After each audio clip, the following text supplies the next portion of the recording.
जब हम कहते हैं माँ के हाथ का खाना जैसा स्वाद कहीं नहीं मिलता, तो हम सिर्फ स्वाद की बात करते हैं, उस हाथ की नहीं जो सुबह सबसे पहले उठता है और रात को सबसे आखिर में थकता है। हम तारीफ करते हैं प्लेट की, पर कभी पूछते नहीं कि जो बनाने वाली है वो ठीक भी है या नहीं। उसके लिए खाना सिर्फ जिम्मेदारी नहीं होता, वो उसका रोज का फर्ज बन जाता है। हर इंडियन घर में सुबह का दिन एक जैसे शुरू होता है। गैस जलती है, चाय उबलती है और एक औरत अपनी नींद को थोड़ा और पीछे छोड़ देती है। घर के सब लोग पूछते हैं, आज खाने में क्या बना है?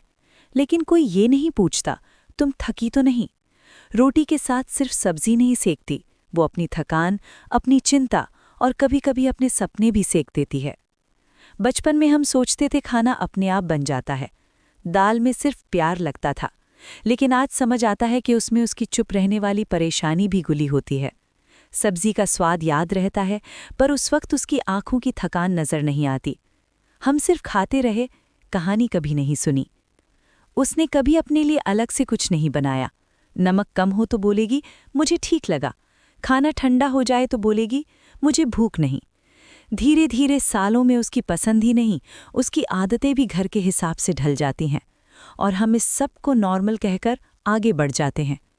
ये सिर्फ एक माँ की कहानी नहीं है, ये दादी की कहानी है, बहन की कहानी है, पत्नी की कहानी है।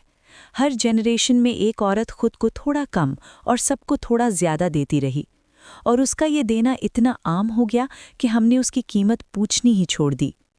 कभी सोचा है, अगर वो एक दिन बोले, आज मैं नहीं बनाऊंगी? घर का सबसे बड़ा सवाल होगा, खाने का क्या होगा? पर असली सवाल ये होना चाहिए कि तुम ठीक हो, क्योंकि जिस दिन वो रुक जाती है उस दिन पता चलता है कि पूरा घर उसकी आदत पर चल रहा था।